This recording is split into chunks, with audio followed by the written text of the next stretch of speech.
Aí o meu primo chegou doidinho, me perguntando o que poderia estar acontecendo.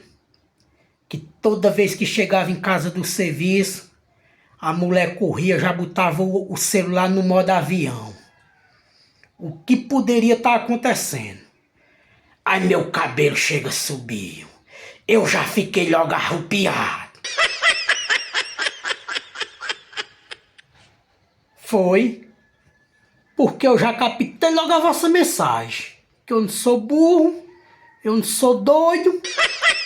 Eu digo, primo, se toda vez ela corre e coloca no modo avião, então quer dizer que nesse voo tem mais de um tripulante.